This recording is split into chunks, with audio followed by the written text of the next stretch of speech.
Happy, happy, joy, joy, happy, happy, joy, joy, happy, happy, joy, joy, happy, happy, joy, joy, happy, happy, joy, joy. Time for one quick question. Yeah. I've heard you say before that what we see with our eyes is a vibrational interpretation. Is that interpretation the vibrational interpretation within me, or is it in what I'm trying to perceive? It's within you. Okay. So do I see vibration, is what I guess I'm trying to ask. Do I see vibration outside of me, or is it my vibration that allows me to see things the way that I see them? Well, that was very well stated. It's your vibration that allows you to see, and that's why we say that what you believe is what you see. Of course. But your eyes are interpreting vibration. But your expectation has more to do with it than we can ever begin to explain to you. Your fingertips are interpreting vibration.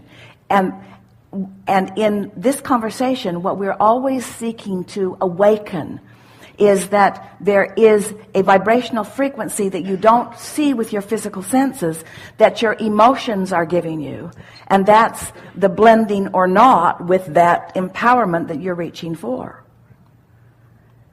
When you wake up in the morning, the cells of your body have pushed the reset button. And if you don't reintroduce the beliefs that you have about your body or about your ability as soon as you wake up, then you have a fresh start. But it's not easy to wake up and just start thinking all new thoughts. So that's why we're saying it's sort of a gradual process. Right. Someone sent Esther a book called The Magic Eye. And she remembers seeing these pictures in the mall some years ago where it just looked like almost like a wallpaper, a very dense pattern. But when you look at it, hold it to your eyes close and then gradually move it away. When you look at it as if you're trying to look through it rather than at it, these three-dimensional images show up on the page. Have any of you experienced those?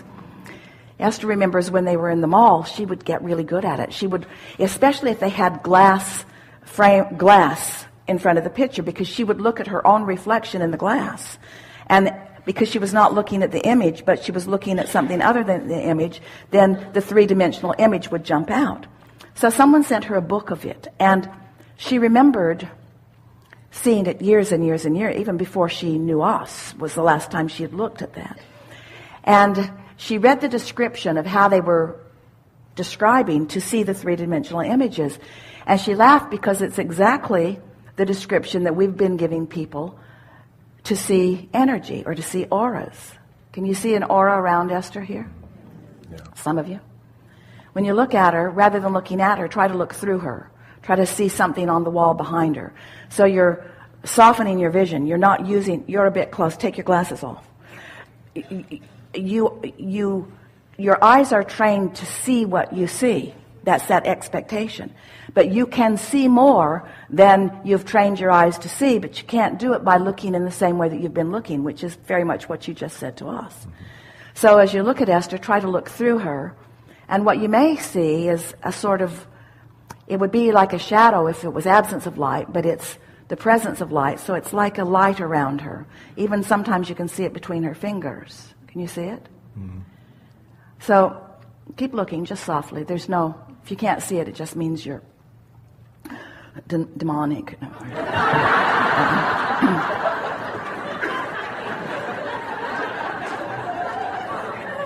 Just look softly. And if you're wearing glasses, it might be a good idea to take them off, because your glasses cause you to focus in a different way than what we're wanting you to do here. So just look in the direction of her. We'll goose the energy up just a little bit. You're a bit close, but you may be able to see it. Yeah? Mm-hmm. Yeah? A bit more? A bit more? And when we move away, sometimes you can see it still standing there. Yeah. Yeah. So you're seeing something that you usually don't see, because you're using your eyes in a different way. And when you get in that high-flying frequency, then That's why you'll be driving and you'll have an impulse to change lanes just at the appropriate moment because somebody was intending to do something and you had access to that knowledge. When you're in that high frequency and you're involved in sports, especially in competitive sports, you know what somebody else is going to do. You know where they're going to be. You have advanced announcements because everything happens vibrationally before it happens physically. And when you're tuned into that frequency, your anticipation is better, you see. You feel an impulse. You feel an impulse to do something because broader perspective is everywhere and knows everything that is important to you. You feel an impulse to do something, and if you're in that high-flying vibration, you'll follow the impulse, and when you follow the impulse, the payoff is really big. And after the fact, you say, oh boy, that was sure a lucky thing that I got that hunch and I followed through with that. Well, that's what that's all about. Your extensions of source energy, and you're allowing yourself to benefit from that knowledge in a more profound, productive way. Really good. Thank you. Yeah. Much love.